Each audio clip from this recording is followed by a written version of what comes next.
Welcome, beautiful souls. Hit subscribe to join us on this amazing journey. Tell us in the comments where you're watching from and the time in your country. Like the video to support our channel. When I was 7 or 8 years old, my brother Austin and I lived with our mom in a small house in a rough neighborhood. Our dad was absent, and our mom worked 2 jobs to support us, often leaving our grandmother to watch over us during her night shifts. Despite our modest life, our house felt like a haven. Until that night. It started like any other evening. Grandma and I were in the living room. She was watching TV while I played with my Legos on a small table. Austin, who was 2 years younger than me, had already gone to bed. My bedtime was later, and as the clock neared 9:30, Grandma sent me off to my room. She followed her usual routine of brushing her teeth and heading to bed soon after. I wasn't afraid of the dark back then. I was a heavy sleeper and rarely woke during the night. But something stirred me awake in the early hours. At first, I thought it was the creaking of the old wooden floors, a sound I'd grown accustomed to. But this time, it didn't stop. It moved back and forth, as though someone was pacing in the hallway. Confused and a little uneasy, I climbed out of bed and approached my bedroom door. Pressing my ear against it, I heard something even stranger. Whispering. I cracked open the door to see what was happening. My heart stopped. In the dim light of the hallway stood a tall, naked, and emaciated woman. She was leaning against the wall, her head buried in her arms, muttering to herself. Before I could process what I was seeing, her head snapped up, and her hollow eyes locked onto mine. Her face was twisted in an expression of rage and desperation.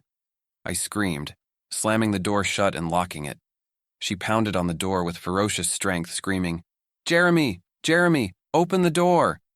Her voice was shrill and deranged, sending chills through my body. I kept screaming for Grandma, my voice cracking with terror. Suddenly, I heard my grandmother's voice in the hallway yelling, "Get the expletive out of here!" The woman shrieked back, "Where is Jeremy?" I had never been so relieved to hear my grandma's strong, commanding voice. Despite being in her mid-60s, she somehow managed to confront this crazed intruder, driving her out of the house while simultaneously calling the police. The woman eventually fled, still screaming the name Jeremy as she disappeared into the night. Grandma locked the door behind her and rushed to my room. She hugged me tightly, her hands trembling, and then gathered Austin from his room. We all sat huddled together in the living room, waiting for the police to arrive. When the officers showed up, they searched the house and took a full report. They explained that it was likely a case of someone high on drugs wandering into the wrong house. Grandma admitted she must have forgotten to lock the front door. The officers promised to patrol the area for the rest of the night, but that knowledge did little to calm us. After the police left, Grandma tried to reassure us, but I couldn't sleep alone for weeks. The image of that woman, her gaunt face, her wild eyes, her bone-thin body, haunted my dreams. Every creak of the floorboards at night sent me into a panic. That incident was the final straw for my mom. Within months, we moved to a new house in a safer neighborhood. But no matter where we went, I couldn't shake the memory of that night. Even now, as an adult, I can't sleep in total darkness without being reminded of the naked stranger in the hallway.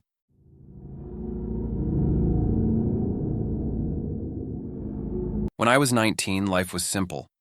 I had just finished high school, enjoyed the occasional thrill of horror movies and games, and prided myself on being unshakable. Fear wasn't something I experienced often, or so I thought. That belief shattered one night when I unknowingly walked into a real-life nightmare. It started with a late-night text from my friend Megan, who suffered from frequent sleep paralysis and vivid nightmares. She asked me to come over because she had just endured a terrifying episode. I agreed, not thinking much of it. I figured I'd keep her company and try to comfort her. When I arrived at her house, she was already asleep, or so I thought. I settled into a stool near her makeup dresser and began scrolling through my phone. 30 minutes passed uneventfully. Megan appeared peaceful, so I decided it was safe to leave. As I stood to go, Megan abruptly woke up, screaming in a way I had never heard before. Her eyes bulged, her voice was muffled, and she trembled uncontrollably. I rushed to her side, asking if she was okay, but she didn't respond. Instead, her body shook violently as if caught in some horrific dream. I held her, trying to calm her down, and after about 30 seconds she regained control. She looked terrified, but managed to whisper that the hallucinations hadn't stopped. Believing it was another one of her sleep paralysis episodes, I reassured her, stayed a little while longer, and then left for home. It was nearly 1 a.m., and I didn't think much of the incident. But just as I got home, my phone buzzed. It was a text from Megan. "The hallucinations won't stop." Concerned, I replied, but there was no response. After 30 minutes of silence, I decided to head back to her house to check on her. As I approached, I saw red and blue lights flashing outside.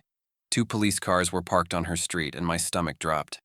I rushed to her porch where Megan was speaking to an officer. She looked pale, trembling as she recounted her story. When she saw me, she pulled me aside with the officer and revealed what had really happened. Megan hadn't been asleep when I arrived earlier. She had been pretending. The horrifying truth was that she wasn't alone in the house.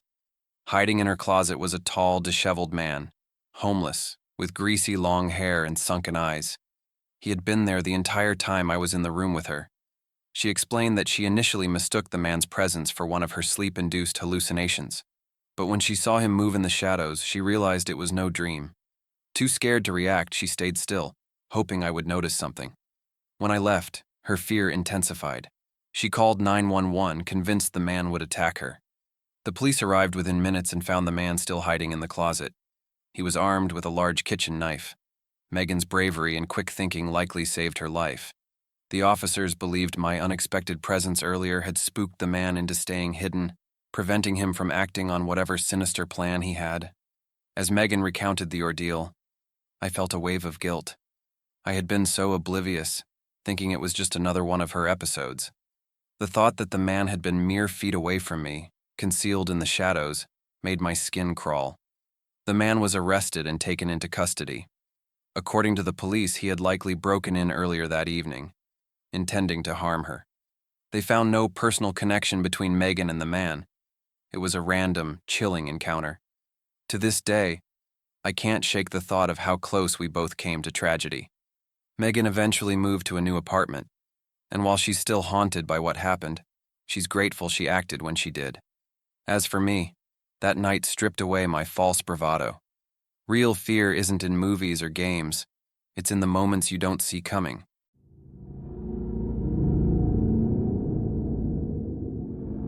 It was a quiet evening, and I was home alone for the weekend. My girlfriend Jenny had come over to keep me company. December nights were cozy, and we decided to spend the evening watching Christmas movies by the warm glow of the tree. We ordered takeout, opened a bottle of wine, and settled in for a peaceful night. Halfway through our second movie, Elf, we ran out of wine. I offered to run to the liquor store down the block. It was late, but the store was still open, and the errand would only take 10 minutes. Jenny teased me for leaving during a Christmas classic, but I promised to be quick. The store was nearly empty when I arrived. The usual cashier struck up a conversation, but midway through, my phone buzzed. It was Jenny. Her voice was low and shaky. "I think I hear something under the living room floor," she whispered. The crawl space. The thought made my stomach flip. "It's probably nothing," I said, trying to reassure her. "The house creaks all the time, remember?" She asked me to stay on the phone, and I did, keeping her company until I got back home. When I returned, Jenny was sitting on the couch, her face pale and her body tense. "It stopped," she said, "but I swear I heard movement." I decided to check the crawl space, grabbing a flashlight from the closet. The entrance was a small door near the back of the living room. I crouched down and pulled it open, feeling a draft of cold, musty air hit me. The crawl space smelled faintly of urine, and I assumed an animal had somehow gotten in. Boxes and furniture cluttered the area, making it hard to see. I scanned the space with my flashlight but saw nothing unusual. Just as I was about to climb out, I heard a faint shuffle, like something moving further back in the shadows. My heart pounded, but I couldn't see anything. Deciding I wasn't equipped to deal with whatever was down there, I shut the door and told Jenny it was probably a stray cat or raccoon. "I'll call pest control tomorrow," I said, trying to sound confident. We resumed our movie, but the mood had shifted. Jenny was still uneasy, glancing over her shoulder every few minutes. We both tried to laugh it off, but when the movie ended, we decided to call it a night and headed to bed. I woke up around 2 a.m. with a splitting headache and an urgent need to use the bathroom. The house was silent, and the only light came from the Christmas tree downstairs, casting faint shadows across the walls. I opened the bedroom door, stepping into the dark hallway. That's when I saw it. At the end of the hallway stood a tall, shadowy figure. My blood turned cold. The figure was motionless, its silhouette barely visible in the faint glow. I stepped back into the bedroom, locking the door behind me. My movement must have alerted it because I heard heavy footsteps coming down the hall. The doorknob rattled. Then, a low, gravelly voice called through the door. "Hello?" Jenny woke up, startled by the noise. Her scream pierced the silence, but I couldn't even find my voice. The footsteps retreated, growing fainter, and I mustered the courage to call 911. I whispered into the phone, explaining what was happening. The wait for the police felt like an eternity. Jenny and I huddled together, listening intently for any sound. When the officers arrived, they found no one in the house. But the crawl space told a different story. Inside, they found a makeshift bed of tattered blankets, food wrappers, and a bucket used as a toilet. The intruder had been living in the crawl space for days, maybe longer. The smell of urine I'd noticed earlier wasn't from an animal. It was him. The thought of someone hiding beneath our home watching us was horrifying. We never found out who he was or what he wanted, but the experience left us shaken. Jenny and I stayed with family for weeks, unable to return to the house until we had the crawl space sealed off completely. To this day, I can't walk past a dark hallway without remembering the shadowy figure standing there, watching, waiting. Real horror doesn't need ghosts or monsters. It's the people hiding where you least expect them.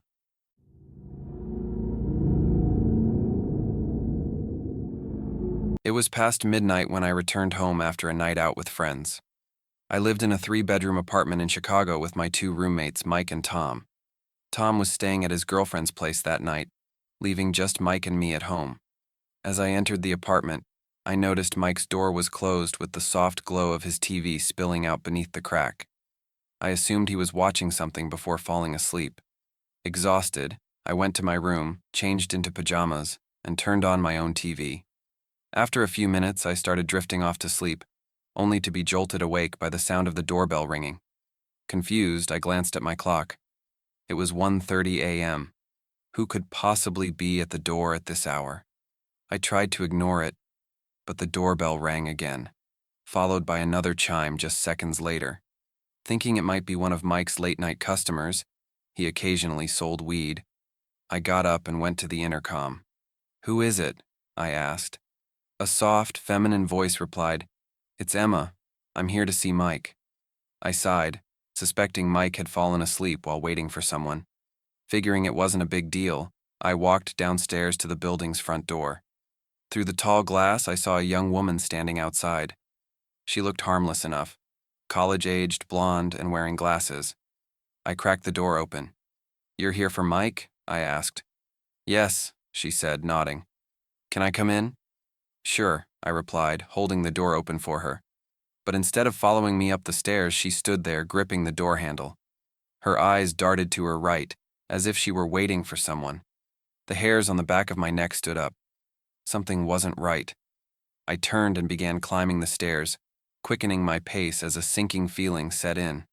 Behind me, I heard the door swing open and heavy footsteps pounding up the stairs.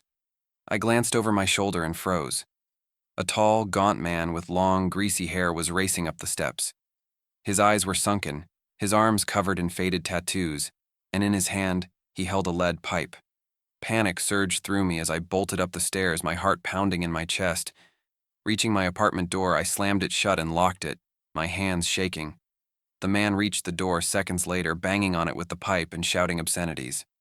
"Open the door, you expletive!" he screamed, slamming the pipe against the wood.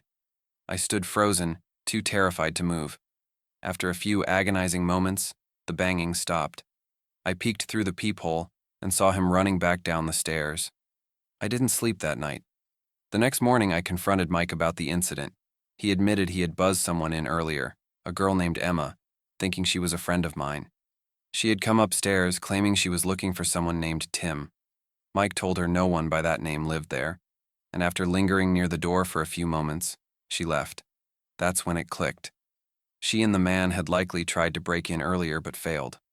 The girl's innocent appearance had tricked me into opening the door, giving them the opportunity they needed to ambush me. If I hadn't noticed her odd behavior, I might have been caught off guard. Mike and I called the police to report the incident. While they took our statements, they said there wasn't much they could do without identifying the suspects. They suspected the pair were part of a robbery scheme targeting apartment buildings. For weeks, we double-checked every lock and avoided buzzing in strangers. To this day, I can't shake the memory of that night. The girl's calm demeanor, the man's frantic charge up the stairs. It felt like something out of a horror movie. But it wasn't a movie. It was real. And I'll never forget how close I came to being a victim of something far worse.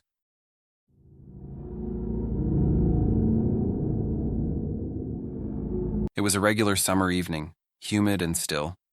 I lived alone in a modest one-bedroom apartment in a quiet neighborhood, the kind of place where people knew each other's names but didn't meddle too much. After a long day at work, I was looking forward to a quiet evening. Little did I know the night would change my sense of safety forever. I had a simple routine: dinner, a bit of TV, and then off to bed. That evening, I made myself a quick meal and settled on the couch, scrolling mindlessly on my phone. The apartment was silent except for the faint hum of the air conditioner. The sun had set, and the soft glow of streetlights filtered through my living room curtains. Everything felt ordinary.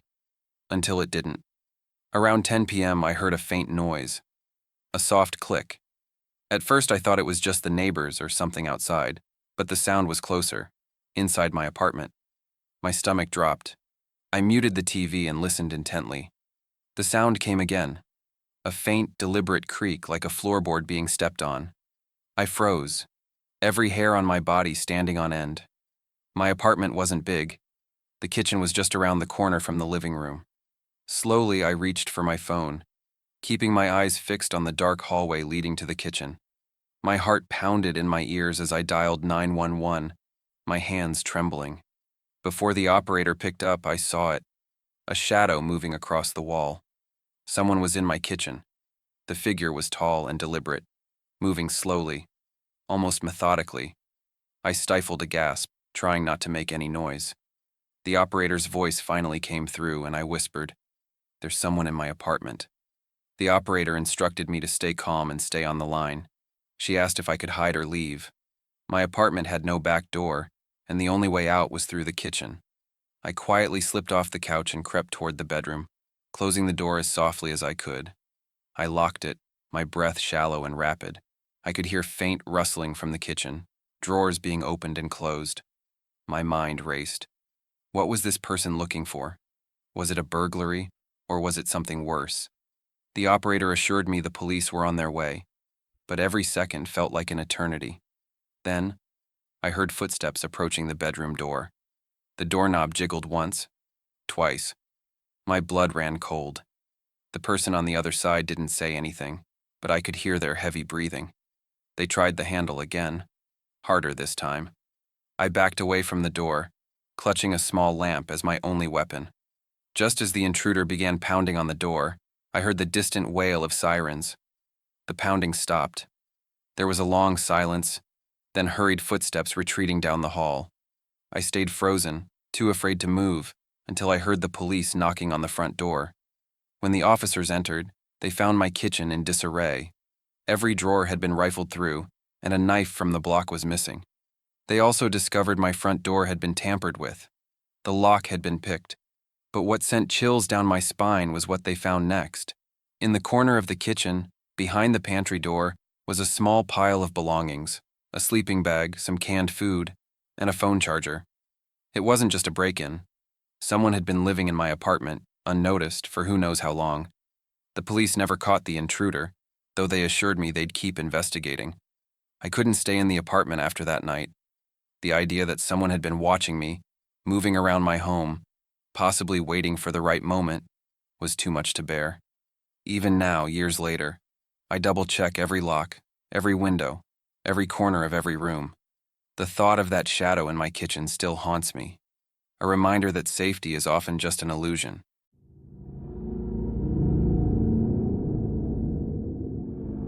When I was 24, I rented a small house in a quiet rural area. It wasn't the nicest place, but it was affordable and gave me some much-needed space after years of sharing apartments with roommates. The house was old and creaky, with a dark, unfinished basement that I rarely went into. I stored a few boxes down there, but otherwise, it stayed unused. The house felt safe. It was surrounded by woods, far enough from neighbors that you couldn't hear much of anything outside. I loved the peace and quiet, until I discovered how dangerous that isolation could be. It started with small things. The back door would sometimes be unlocked in the morning, even though I was certain I had locked it before going to bed. My groceries seemed to run out faster than usual, and a few items went missing entirely: milk, bread, and even a pack of granola bars. I chalked it up to my forgetfulness, though a small part of me felt uneasy. One night, as I was getting ready for bed, I heard a faint noise coming from the basement. It sounded like something falling, a soft thud. My immediate thought was that one of the boxes I had stored down there had shifted. I grabbed a flashlight and went to check. The basement was dark, damp, and smelled faintly of mildew. My flashlight beam cut through the gloom, revealing stacks of dusty boxes and a rusted water heater. Everything seemed normal at first, but then I noticed something odd. One of the boxes had been moved. It was now sitting in the middle of the floor. A chill ran down my spine. I hadn't been in the basement in weeks, and I certainly hadn't moved that box. I quickly checked the windows, thinking maybe an animal had gotten in, but they were all locked. I left the basement, locking the door behind me, and tried to convince myself it was nothing. A few nights later, I woke up around 3 a.m. to the sound of footsteps. At first, I thought it was just my imagination, but the sound grew louder, deliberate steps, moving slowly across the floor. My bedroom was on the main level, and the footsteps seemed to be coming from the living room. My heart pounded as I lay frozen in bed, straining to hear. The footsteps stopped outside my bedroom door. I could see the faint shadow of movement under the doorframe. Whoever it was just stood there, silent, as if listening. Summoning every ounce of courage, I grabbed my phone and dialed 911, whispering to the operator that someone was in my house. The shadow under the door moved, retreating down the hall. I heard the back door creak open, then slam shut. When the police arrived, they found muddy footprints leading from the basement stairs to the back door. They searched the house and discovered something that made my blood run cold. A small corner of the basement had been set up like a makeshift camp. There was a sleeping bag, empty food wrappers, and a small pile of stolen groceries. Someone had been living in my basement for weeks, coming up at night when they thought I was asleep. The intruder had entered through a small, broken window in the basement, one I rarely noticed because it was hidden behind a stack of boxes. The police suspected it was a homeless person, though they never found the individual. I moved out of that house within a month, unable to shake the feeling of being watched. Even now, years later, I have trouble sleeping in ground floor bedrooms. The thought that someone was living under my feet, sneaking through my home at night, still sends shivers down my spine. The experience taught me that no matter how safe a place seems, danger can be lurking just out of sight. Sometimes, right beneath you.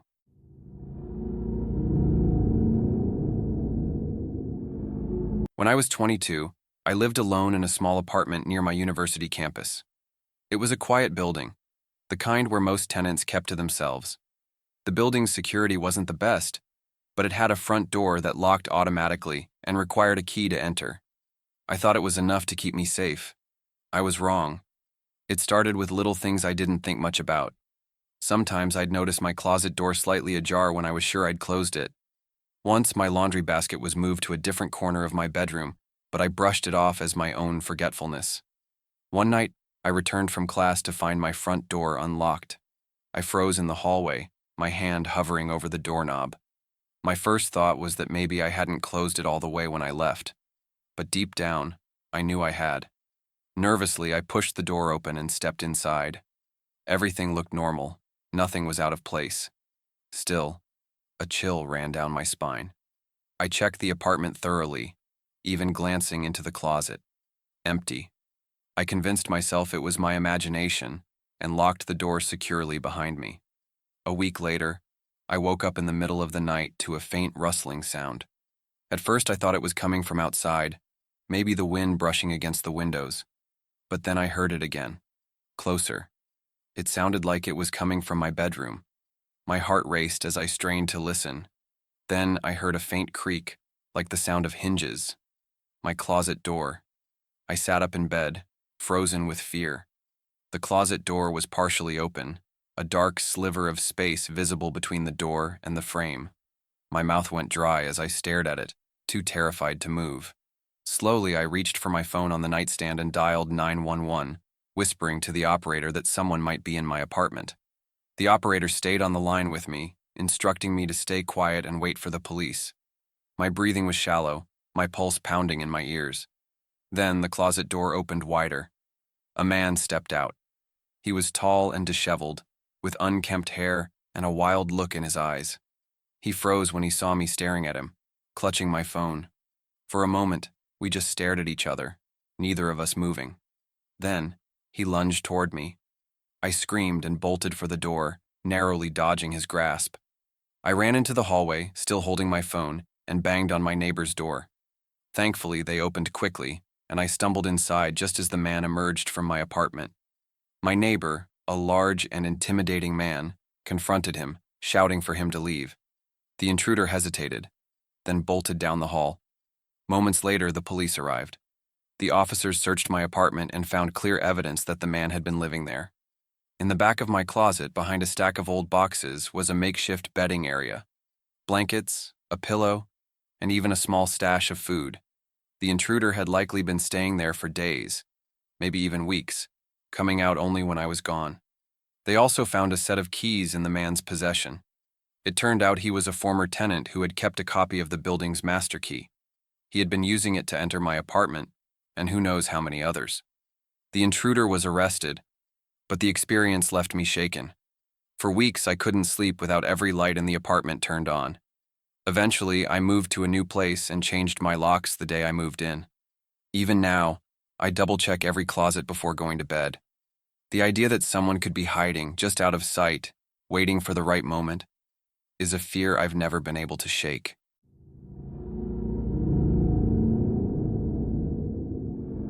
It was late spring when I moved into a small, single-story rental house on the outskirts of town.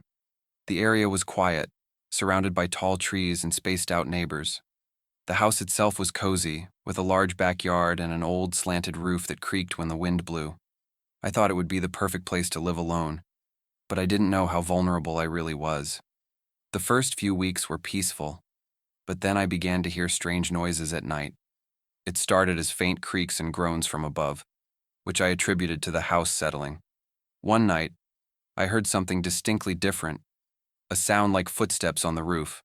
I paused, holding my breath as I listened, but the noise stopped. I convinced myself it was a stray animal, maybe a raccoon, and went to bed. The next morning, I checked the roof from the backyard. There were no visible signs of damage or anything unusual. The thought of an animal up there seemed plausible, so I brushed it off. A few days later, as I was taking out the trash, I noticed something odd. A ladder leaning against the side of the house. My heart sank. I hadn't placed it there, and I couldn't think of any reason someone else would have. The ladder was old and rusted, likely left behind by the previous tenant, but its placement suggested someone had used it recently. I quickly removed the ladder, locking it in the shed in the backyard. I told myself it was just a coincidence, maybe the wind had knocked it over, though deep down I felt uneasy. That night, I was in the living room watching TV when I heard a soft, scraping sound above me. My heart skipped a beat. The sound moved, slow and deliberate, as though someone or something was crawling on the roof. I turned off the TV and listened, the silence amplifying every noise. Then I saw it. A shadow passed across the window. I froze, my blood running cold. The shadow was long and thin, too large to be a tree branch and too deliberate in its movement. I grabbed my phone and called the police, whispering to the operator that someone was on my roof. The police arrived within 10 minutes, but by the time they got there, the noises had stopped. They searched the perimeter of the house and checked the roof, but found nothing. The officers reassured me that it was probably an animal, but they'd increased patrols in the area just in case. Feeling slightly better, I locked every door and window before going to bed, but I couldn't shake the feeling that someone had been watching me. 2 nights later, I woke to the sound of glass shattering. My heart pounded as I bolted upright in bed. The noise had come from the kitchen. Grabbing my phone, I locked my bedroom door and called 911, whispering to the operator as I listened to heavy footsteps in the house. The intruder moved methodically, opening drawers and cabinets, as if searching for something. The sound of their movement sent chills through me. They reached my bedroom door and jiggled the handle. My heart felt like it would explode. Suddenly, I heard sirens in the distance. The footsteps retreated quickly, and I heard the back door slam. The police arrived moments later, finding the shattered kitchen window and muddy footprints leading to the backyard. The police searched the area and found a makeshift campsite in the woods behind my house. There were food wrappers, a blanket, and a small knife. They believed the intruder had been watching me for days, possibly even using the roof to spy through the windows. I moved out of that house within a week, unable to stay another night. Even now, I feel a shiver whenever I hear the sound of footsteps above me, haunted by the thought of what could have happened if the police had arrived a few minutes later.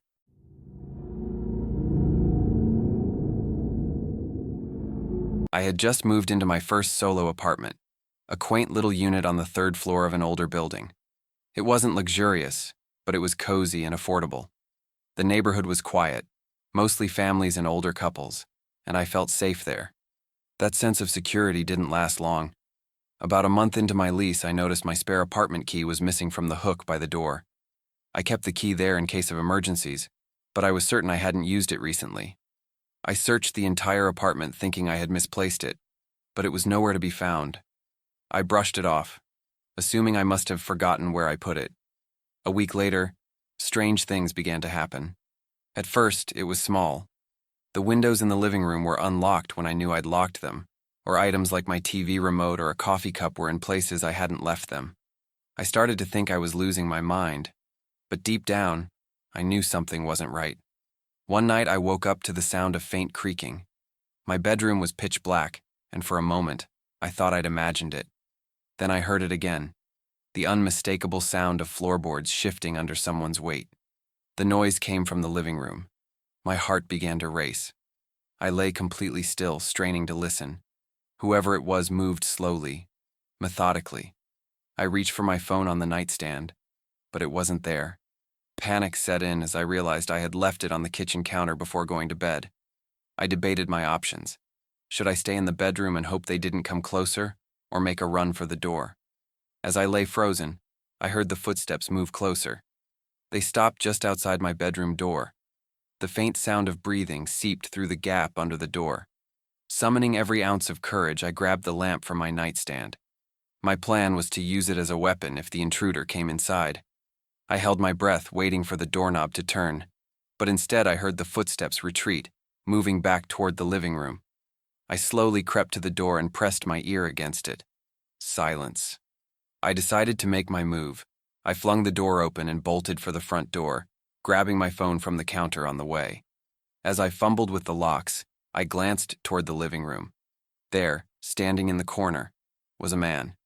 He was tall, dressed in dark clothing, and his face was obscured by the shadows. He didn't move, didn't say a word.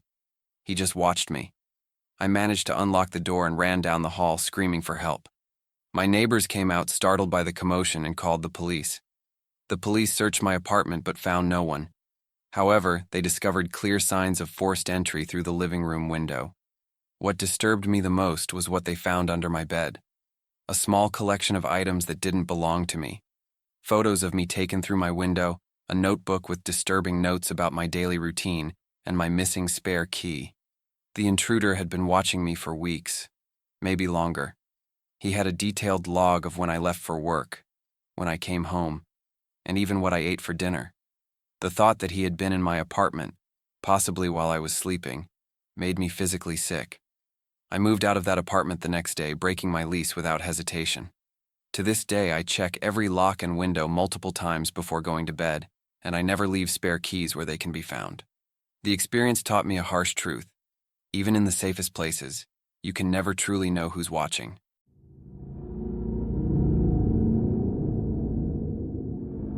When I was 26, I moved into a small rental house on the outskirts of a quiet suburban neighborhood.